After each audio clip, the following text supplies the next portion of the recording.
Why do you need an assault rifle for self-defense? Why do you need an F-150 to haul shit uphill, huh? Can't you do that with an Impreza? What are you doing? You need that big of a car, huh? What, you got a small dick? You need a big truck? Is that it, huh? You dick? Let me see this. This is the question they spit over and over again, and we always say, Bill of Rights, not deeds. Cold dead hands. You been me training. But it's not enough. If you're a gun dude, you should know more than they do about fucking guns. They get their knowledge from this. You think you gonna take this here gun away from me? Guns.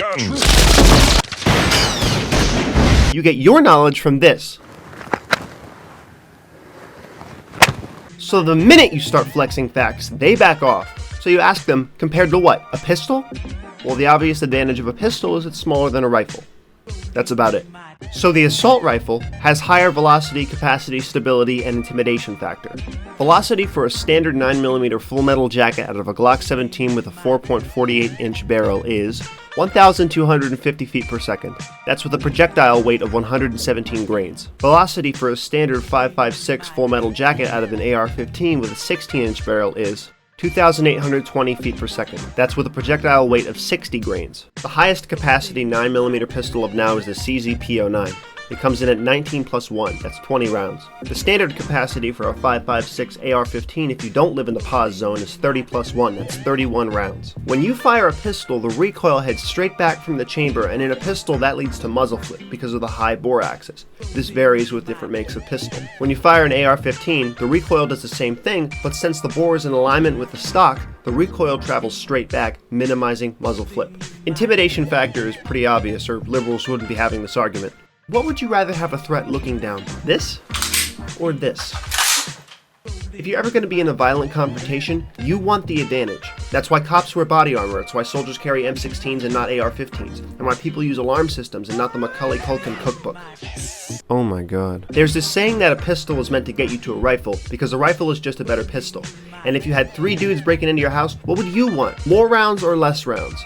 More velocity or less velocity? More stability or less stability? Guns are just tools, and a jackhammer gets a lot more done than a hammer and a chisel.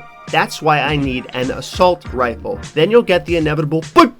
And if you really feel like sticking around for the last point, here's a little extra. Remember how we have a 9mm bullet and a 5.56 bullet? Well, here's what they look like. Notice how the 9mm is a chunk of lead, whereas the 5.56 is an elongated projectile like a torpedo. As the bullets are flying through the air, the 9mm spins perfectly like a football. The 5.56 spins as well, but it has a wobbling motion to the rear. When a 9mm hits its target, it punches as far as its kinetic energy will take it.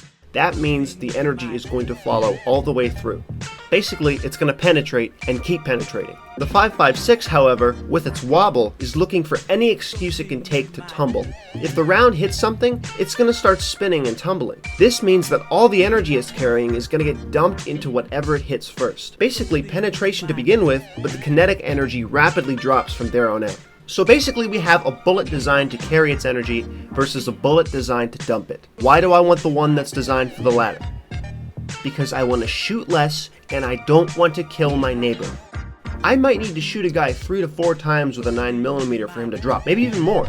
And if I miss, that bullet's going through my wall and off into the night, never to be seen again. I don't know where it's going, but I know it's still got serious kinetic energy. When I shoot someone with a 5.56, remember that 2,820 FPS?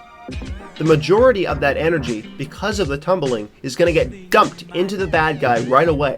And whatever comes out is going to have so little stability and energy, I'm going to worry less about where it ends up. And if he doesn't feel a wound the shape of a soda bottle in him the first time, as opposed to 20, I've got 30 more where that came from. What do you need a car for that goes over 200 miles per hour? Huh? What do you need that for? You going to cause accidents? You're trying to get away from the cops? You're going to street race? You're going to break the law?